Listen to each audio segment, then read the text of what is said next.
nimpa wo muni na roba chi woni na achim otumi esikam wahini owo ye bafo labi ya wodi kan wo se woni a womo eto enwo no womo ma sase da do mo ne akuafo de womo sa hye ntiase apamase enso se womo nto oni wo tu womo fo so womo meto no manfo na dwi bi ne sa anya so womo de womo sa ase be magalam sefu oman Ghana nhye ya waya onye amahuru do wo apam wo apomedzin nhwe ne mu adwuma mu no indei omanfo bi ofi oman Ghana abana ye hye mu wo ke adwuma wo amahuru do dom kuma no so womo ka che mampani John Dramani Mahama esa de majority ne ye ne de womo piapia na so wonko tetem no wonhwe ye kura no wanso ho dae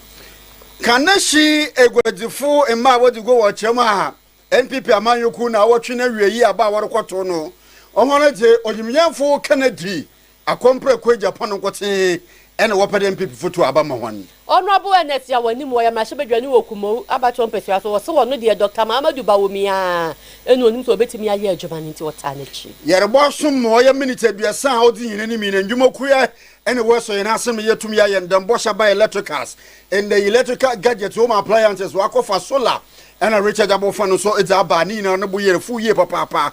dum pizza kejetia ni potem hono marketing nkrabato kan nyini jenhwe dum Boshaba building ye ben prison zone about a doom and theater ku fabulous and dynamo wo pizza timpotem wora no Boshaba ye wo ho aba font interfredo so or your TikTok and Instagram best search boshaba.electrical 0536095966 and after promise about me be papa o man Ghana mu nyina from food and drugs authority wasn't one stamp position no and a promise about yaton ye we dum ye ben matter this asafo no Boshaba Plaza or the fabulous and dynamo wo bra no but wondu biare e be Aquando friend 0535 544 681 ya so mo me mame efia nyako papa bi na uncle ebo baini ya shaka se bona se e dia mamo ye nyina ye nim na nsan ka asem woni eni omo ankasa private car ne de nipa ebre papa so wa sorry anopa wo so obekọ adwo obefa cars be me sa short distance o wotimi kosi ngwanta we so wasasa me kwa ha onipa driver ba akona obeje be miensa case kansa na modu anya san so hwe ba bi e wa pass was ho no wo konti ba bi a be sibi ya hosika eno obeje no ne nya trade 10 ne ne ka unya che so obesi santa so run about kura utu ya trade 10 ewu kumase sade akoya no nti na concern drivers union ye ya driver fo ekuo bi ani abre pa che wo se kwan a driver fo bi faso ase omudidi omanfo ho no enye emoa na cancer papa zo mfa driver adwuma no ho ani nti omo so ate omo je na ye nhada se na ye betu ye nanasi ama sama ni pokuase ni ye bai ni ye hunu ye nani anyo driver sire na mkwa so nyina load so ha wo mo pa na sade ne concern for the police for adwuma de ani ko ye bi eni je na ye nhada se na ye betu ye nanasi ama sama ni pokuase ni ye bai ni ye hunu ye nani anyo driver sire na mkwa so nyina load short obu ho aye no makasa ama o matiase wo mafani pande wo moko ebu wo so wo twitwa bunabo enu nti ne ye ba ha no bebre ho aye no makasa ama o matiase a wo mafani pande ye de eko oye ka ye sie ya ono so abefa bisa ye na kasa enti ya besere Ghana fo ene drivers union so say inkabomu na abande gidi ni ahode beta na chini abane nyire ne ho na wa nyire ho a se na niam ne kwere beje ensem because of say yenya wasi otuo onyo chijinafo a anotimutu yie na driver fo na wo mo ya so odin no yatimi akyere won na mra no wo madi because you use as a politician de no wurama ebe ade ebe ha gene na sere aban say osookrakas na ama nani enko ho papa because say yakase drivers union no kwa betima run transport no wo mam sesi a pika no kure entimi nyeye if so someone na wo ba obi a load short enti short ne de aches edi baby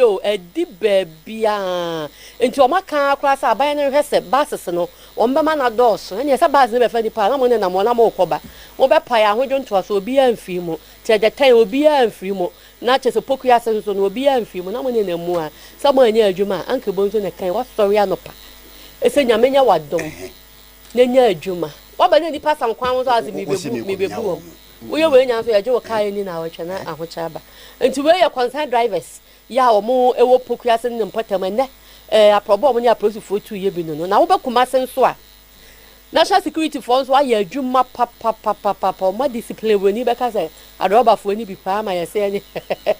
baby how can you because of call the other Johnson Abajana uncle bo eno copy 20 you see any na watch no go home so Dembre Ghana fo enkankan ahintia fo dodo na renyum agafa wo Ghana bebre na fo subani bia ember kakra oji nyinnyimi oja hokyere abra Ghana ahintia fo yie papa ma wo ban de adrafo na won ametifo ende odu anopa nyimpa twetwan kuma ekoyefi won efifi abokwan ho stations ahoro woro kaple ka waja ko edwuma akoye edwuma ja bo man Ghana nimpuntu ni sikasam ntutu no obanama na nyimpa bebre na wabo pedo wo stations ahoro na karo kwano ho ebiewu odu enyumro so a nyimpa dodo na wapo na edwuma waka ye edwuma je bo man Ghana ni sikasam ntutu na nimpuntu no na inde wor pekara kofia na wekọ ye bebre wo karo kwan ho na afi so stations wa yema no na metifo na driver fo dam anopa na enyumro no ahyenchede a woje no dado no nyema bi na woye adade wo botum na waje osienyim ebien anade baby arokwan obofo na we load ni short na chede bia kura nka wode fa car ko na edzeko na education enti ebodu edwumum ana bopo na ebodu fen na waka yedo wode fo car le basa nti ahyenteje a owode ituan ebekọ baban na chede ekotuam obron oye ni ibasa ana osienyim ebien no na Ghana ahyentefo na Ghana dodo na waka setia ema aban wete azopoma nne yere kase no wonam national security do worhwe de adawo fa wor de musubane din wor bodama bran wo beje de musubano ne sesunti wokumase oya sentimentem kupum no mbe ya horo ne de yere kase national security fo what is in one tene da drivers are wor de musubane din wor chichiri bi na ibisu wo hɔ a inde bia wo fa oye passenger fa wo de won kasi na wo sam wo fa car fofo wo to do wo ko bebi a wo kon a na nche oye bebi kuro wo da wo kon na wa hye won kete ema wa sana fa passenger no won san won mo wo to hono ko na wo driver nya wanyu baka ema ebeta asen ono je na chede weja ma je passengers ko ne kesa no na memum obeye asobrochi ana so be yetinen na wa ache na woli chiem de woni bukwa ka gina imbranyim enti no rubber farm so bebu o manfo afa so na afa ngobo ayefui de ekoso bi a yetumo so sane bi no Yenfa kase bon ko pemu won finfini mantem na ro same nde abranche aye ajaku iyo obi a inde yere kase watwe na nanom wo nsia to infanteman oye krosin won finfini mantem na ninua anane yanko ya inde orichem de anonso odine ka iye papa pruto wochem de ho nyina wokodwumaji bi ase na worban na pruto orikire de ajaku itene kawo ntinka ajaku fa ne 300 Ghana cedis mran na anobaba yibam na pruto se ohu ya nda ajaku no mo no ode pruto kawo no ode ne nsa ahye ne kotokuma we yi scissors oye apaso dodge bo one in a pruto oye smart in oje apaso in ode wo ajaku a in the day no oya aja yere ka se ajaku na ode pruto kawo na ono kwotwa apaso no pruto ze ewo na ni na no asambre mo wo mpotem ho Ali Abubakar odine mu nkyerem da ba oli kyerem de oya apaso ampa ina owure jeje wo ote da mani oye no kwal oye Saturday around 11 o'clock yen today and kufu bi oye ntokwa ma ba ko agi ba ko nko ifinisi nti yen hwehwem na ye besin ha no na kyede oma wo ho na kyerem wo kan de oya kufu a wonam nimum aite ba ko ote ba ko ka nti ko program a we na why you find kakra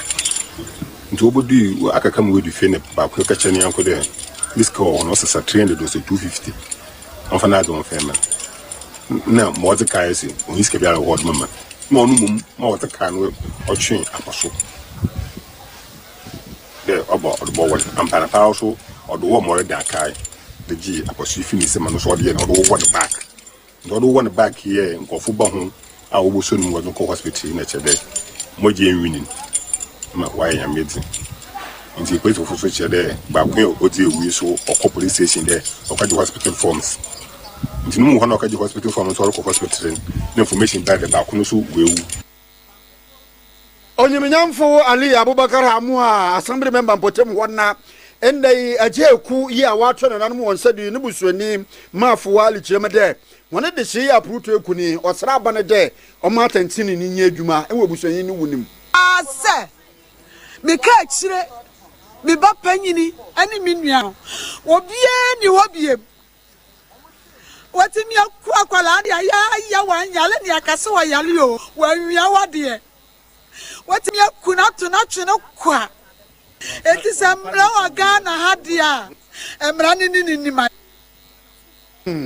entino madam mafwa iye ajeku ni oye inua ba inde olichem de attention in adwuma ntinka Pluto no de apaso no wo ba ko na ba ko ni timeji ne free ne nsam de wo say ebetumi aye self defense and say obi be pro de defend nti e wo ne kakra e mo de akọ hospital and ono so je no ono de awon ono de no onya kakra na mom wa ono de ndi ku ye nyan mamra ye toa so de makwapo ye mantam emu na achim otumi esikam wahini wo ho ye bafo labi ya wodi kan no wo so watena asia hwese baby ade da no one fan to a free to and it's a Ghana Oil Palm Development Company for and then man for do mo sa be shente ase apama se so mo for mo sa ati nua emme e ma wo mo no mo beto mme no no mo de aye wo mo hu na wo mo eye no nti sa anti ase apam na na ekwo so mo de ye adwuma se so mo hwa ase adwuma ko e meto abe no nti ekuafo no o mu di o mo me na na epro na aye o mo ka nti ama ho kire kese pa e na aba o mo so epom ho so mo hwe o mo a o mo twitwa o mo ho ahia na amanfo ye gala nti wose wo besra adwumakuo ni sade o mo no o mo kwa apam na o mo meto me no e mo mo mfa nya o mo hu na ekuafo ni hu se ni da so wo anya sa ade a ne nkomo bi o tetechire se galamsefo na hyase bi ni ekuafo ni di nkomo e wan hwe a no mo de ama no mo de atu gala ba sa emoa o mo ye enwo no na emoa wo man no na emoa kuro na ankasa so o mo so nsase e be se nti ama emra ye emra yes agreement is agreement metimi aboa o kwan se yemfanya galamse ya me kama grader be ye so adwuma nyina bet na mo mmere nti me de aboa gu so na amem me de aboa gu so ne senke ne ye bibire nti na afi aboa na yera nti ewi akire be me se o se me hwes metimi aye botes kakra e wo ho bet sign obakofo nsa ensu nyame ni katen se de me pe no no metimi anya nsa na ka metimi ye concrete ankasa anka me pe bet na hoden no nti e ma me YouTube blogs e ne de to ya to de afa ho a de akwa kusi se etire ho no and I start to feel nti ko ye se de mu ne se hard net se the first net ni bi first de na nya kura to se even bicycle ground me fam ana campus na nti mantem ha ha wan sha ori nti butu abre nsu ato ana wuntimi ma ha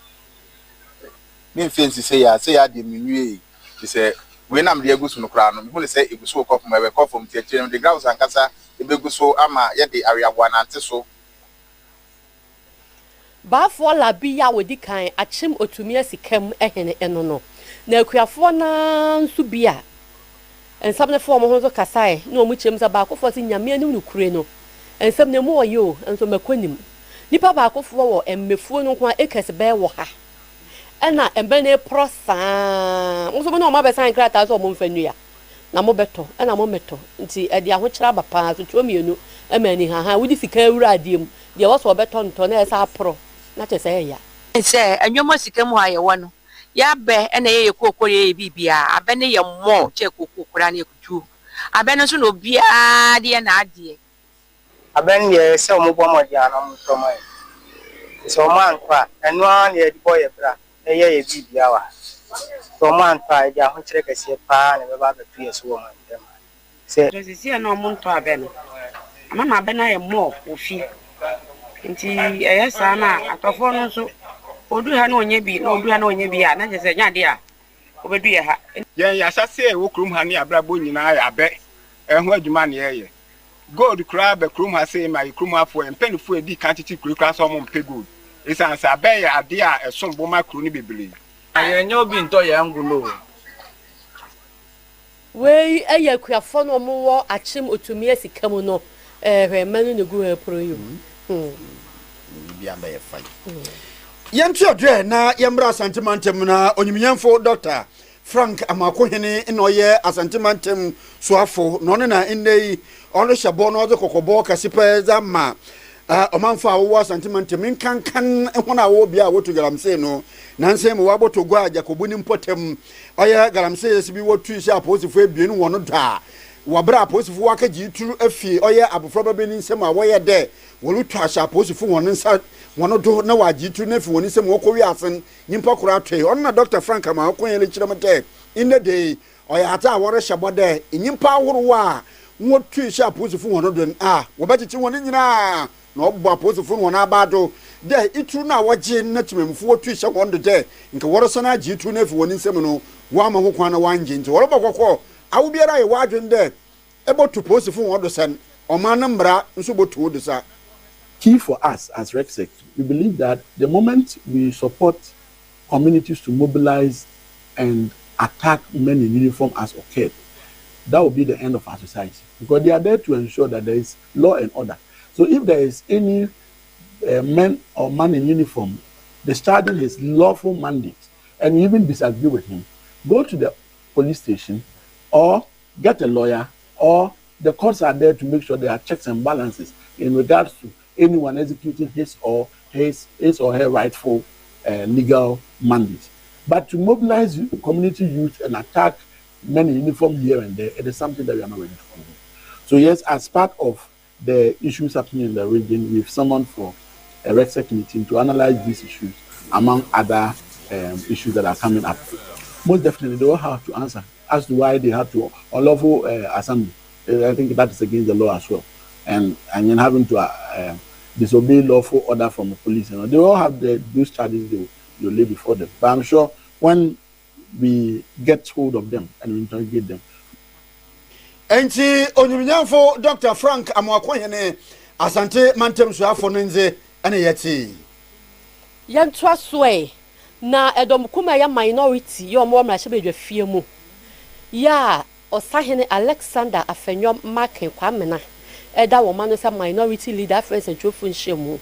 eno madi nkoma wodi tu dwa se Ghana ye keka ni se ya be hu a na beye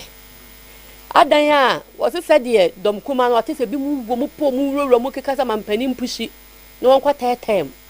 on sa mete o man su bi mfie nan foforo ya ebeba no chemu sa mampani e wa kasa wagina ho no ma watu onum tuo ese tetem de nka won hihye yim onso ho daye uni ho kwan sa obeka anu nti ma wo yes nya wo yes na wo no onye wo no se de wafi ugina ye no ma no nya pepepepe ntintasu engu fom ensa amfa no de wo hwese de dom dodo e majority ni bi ewurawura mu hihye na wan hwa na wadwen akosesa na anya sa na wadwen akosesa omu betia sa hihye ye ne pa enya adwum. We are aware that Mr. President himself says he is not interested in third-term agenda, but we take this opportunity to also mention to Mr. President that, Mr. President, we are aware that many of your party members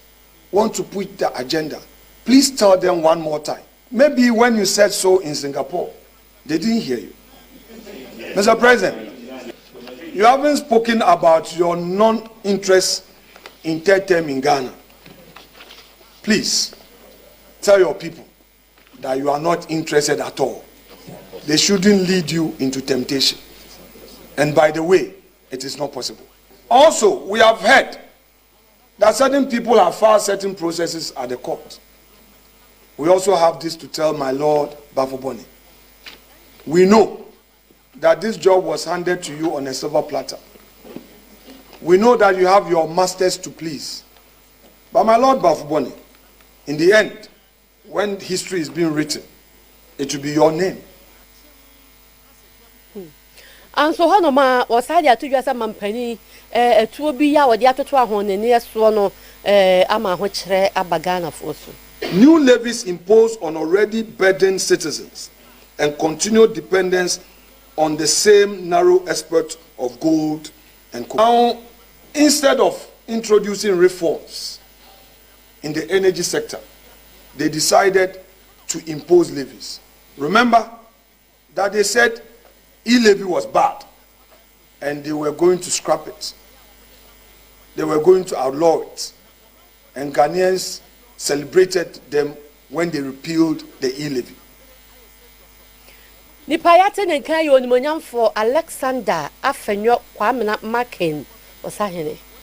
Damabre aban na moso afọ ohwa pomugine nsam do wo damaso ye no to onimyamfo kwabra minta kando jakunta bibia abapado a woli chirem de oman Ghana amedwife fo na anesefo oha na chire eduenu ekor nne wokopoemu ewo amanhoro ebienu do mechire Antigua na Barbuda ni na no Caribbean oye oman mu a worokwohwe na ni nyinara ayeresam dwumadi akodo ye papa na yi nyina ye nhyehyɛ a abane nye amahorodo ahwede nneyi eneyi nyimpa yatete won wo oye ayerehwɛ adwuma mu a wogo ɔman Ghana wonye adwuma nye no amahorodo a wohia no ɔman botum amohon bia de nhyehyɛ no gudu a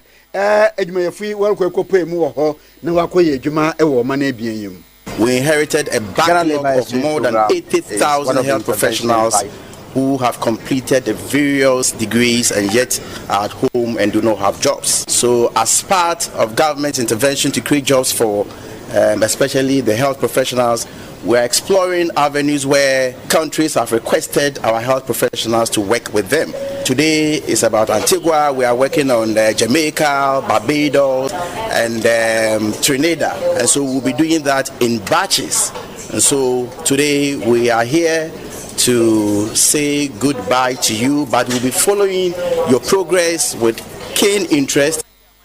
Onimiafo Kobraminta Kanda, a Tiado in Oli Chemede and Pa Ebo Manigana. Yatita midwife for nurse for and apomidin remu, Edmuefu Brenam Wugufi Nansono, Dambra Bantin Shelu, Aquemina Wafa Dodonam, why it no woman Munsono, Yarade, Yeti Bokwa Mahoro Donso, no Akimo. Those of you who are at home watching us, I'm very hopeful that it will get to your turn. Usually, the debate has been the fact that we do not have health workers in our various health facilities, but we are exporting, health workers. That is not it. The availability of health professionals in this country is not a problem.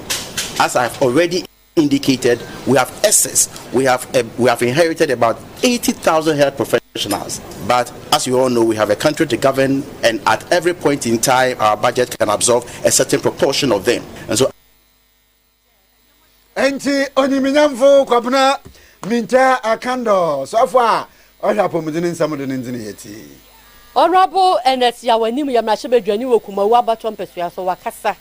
Ensamen wakasa fa ho sede mpanifo atoto niema. Esamemne de di yanimu ya New Patriotic Party MPP amanyoku. Omobeto aba eyidi obehim Franka edi ama wo no. Wo pani odi kan wo mo ballot no so. Eye Honorable Ken Japan, ohina Japan. Na afe Brian Champon na ba Alhaji Dr. Mamadou Bawumia afe na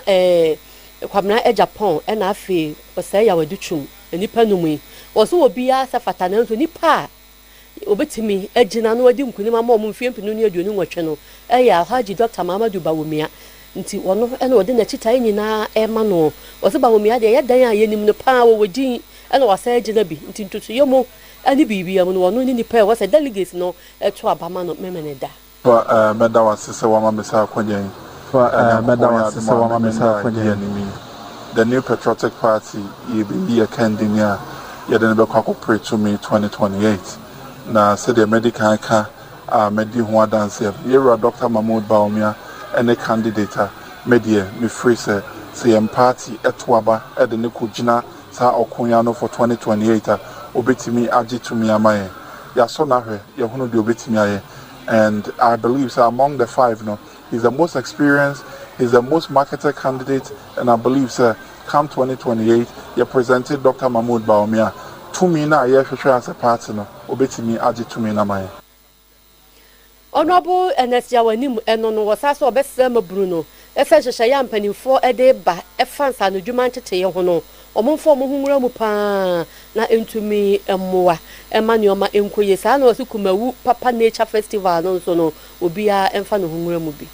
Joada edianim which is next week skill training program yede kan bo ho the royal lunch no nyame adomo a ebeba so ebra yede machines ne startup kits ebema yen trainees yede omo be go through sa training a ebe ko sa Joada corona a Papa Nentri lunch, Kumawu Traditional Council, and Kumawu Traditional Area, Yebedi, Nyame Aduma, March 15th, and Nyame Aduma, February 2nd, Monday, Nimuno, and Yebe lunch, Papa Nentri, and so. Until Monday, Nimuno, programs like a CMU, a Papa Nentri lunch, and a skill training, Yebe distributed starter kits, Ediama, Yen beneficiaries, and so. For now, we are starting with 100 and 150. Honorable NS Yaw enim kumawu mrashebedwa ni eno no nti said waka no to for say Kumawu papa nantwie festival nye nature nantwie festival na eba nso kumawu fomfa won ho enyim. Yara kwa ahoma no do dambra nda aka ye adwudei bimbria ye di no ye ne Reverend Isaiah Che Atakra Kwame Danso and the minister in charge Wesley Methodist ye ne di nkomo na ndem yere hwe ni Exodus woman nitiri eduase baasa ni nyichemu eduanan na osen de Ewurade si bu ode inyo menyo banam akobe biara eboko biara no maka ho na mo hwede momo ahomagya ne mu yeduru ye papa na se yere kadam na se yezere ko huhum a ne nkyerem onye dan ono na Reverend Bobo he na wa kye na se Reverend Christ asomdwen kan Reverend Christ asoro wa sorry ampa Reverend wada room my ranti inam oya Exodus 33:14 olubuada menyo banam bebiara boko biara maka ho na mohwede mamo ahomagya owie payen yere kyeremo huhum afam a Reverend nkyeremu yeden yo ye the Awurade Nyankopɔn asese wa ma ye eduada foforo said ye see afimu ye ka say ye ni Onyankopɔn enante walking with God in the word no the enenso ye hwe ene say onyame assurance ana Onyankopɔn bɔhya wode ma Moses na enam so ama ye Kristofo nyina ye nso ye bɔhye ene say nanim ene ye mbekɔ na basa ebema ye ahomegye yesa afiase ene na ye twam 26 days obi busa se afi na beko sen afi na be ye dan afi de ne besie niema bebre wo ho but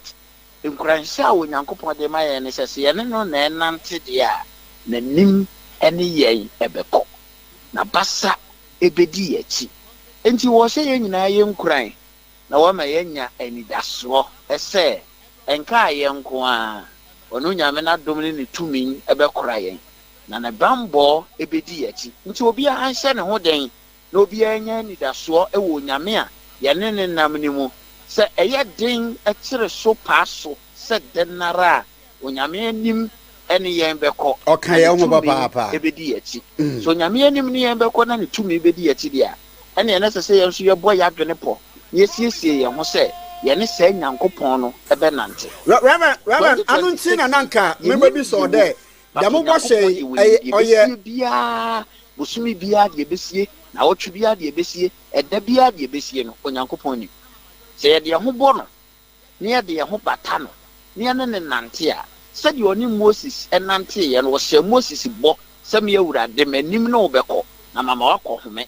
oni Moses kɔye na Moses kɔ home saa na ye nsoso saa bɔ hye no be ye adwuma ma ye se be nya ne mu gidie ne ye de ho ato no so ne ya nante wo na semu se de ya ka no na wotwe ahodo atwa mu no a se nyame no onya ye na ompa ye na nim ne ye mbekɔ na ma ye akɔ home enti adua de atwa to wo January yi mu no ye gina Promise Radio Oyerepa Radio any TV ka kire wo bia hye Kristo ni bia nkuran se 2026 yi onyame anim ene ye mbekɔ na nabasa ebema ye enya ahomegye yamfe ho nto no so na yenya ne mugidie na ono Awurade ene obeye amen amen Reverend yadase ye pa ne mu ada ho yadase nyame adoma adasa ndanso ne beba waso ye yadase pa vedase